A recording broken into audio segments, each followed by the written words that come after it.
It's a big day in Canberra. Not your typical news story, though, when it comes to politics. It's a very good news story, this one being Prime Minister Anthony Albanese is engaged to be married to his long-time partner, Jodie Haydon. With me now is our political editor, Andrew Clennell. And Andrew, the pair were at an Italian restaurant earlier in the night before the PM engaged, proposed later at the Lodge, a restaurant that you're familiar with, in fact. Yes, political editor and now part-time social correspondent, Kieran. So I was at the restaurant, Italian and Sons, last night. I was there with Don Farrell, the Trade Minister.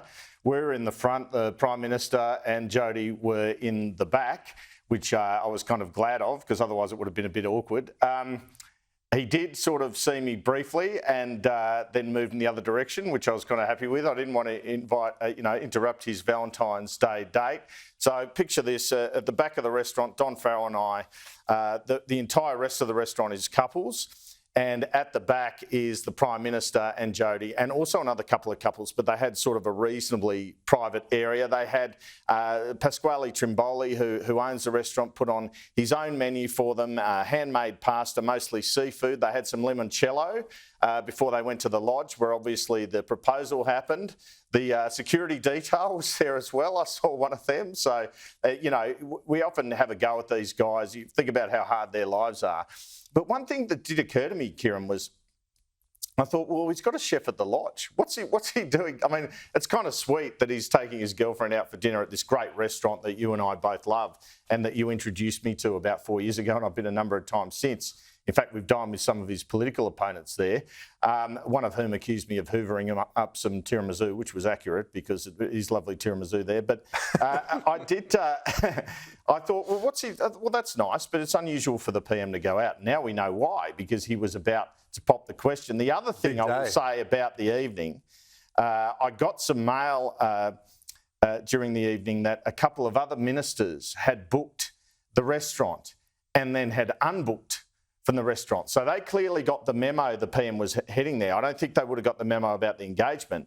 But Don Farrell and I clearly did not get the memo, because I had no idea. I got there and someone said Albanese to the owner, and then Pasquale, and I said, oh, is the PM here? He goes, yeah, he's out the back. So what about that? I mean, I was told he was in a good mood throughout. A little bit he seemed a bit pensive, I'm told, the Prime Minister, not nervous but pensive, and you can see why when he was about to undertake that very big question. And Pasquale, his 8-year-old son, requested a photo, so there was a selfie. I think the main task of security in that location would be to stop selfies, to be frank. But no, I mean, it's...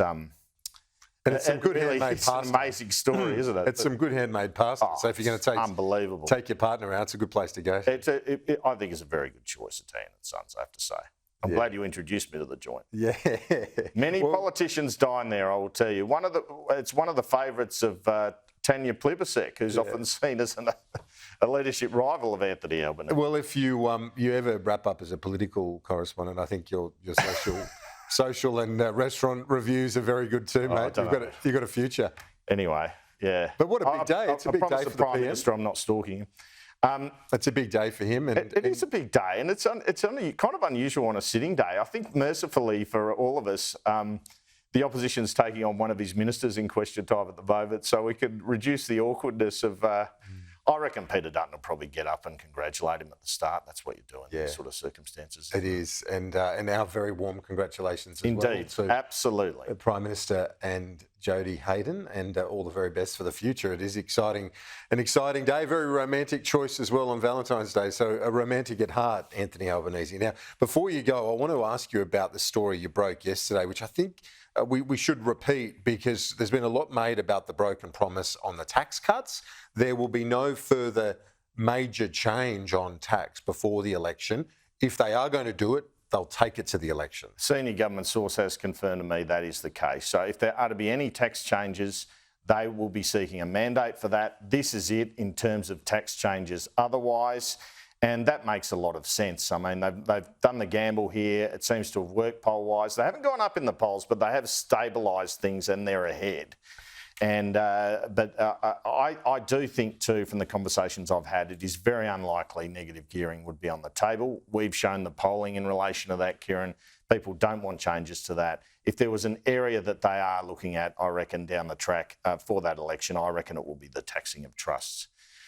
Who knows if there are other avenues, but that would be my tip. But my firm mail is there won't be any more tax surprises in that budget. Last year we saw a PRRT change and a super change. They've just got to get that through the Senate. They're delivering surpluses. If they want to do those tax changes, they need to do what John Howard did with a GST in '98 and take it to the electors. Andrew Clennell, a bit of a different chat today, but a very enjoyable one nonetheless. Thanks very much. Appreciate it.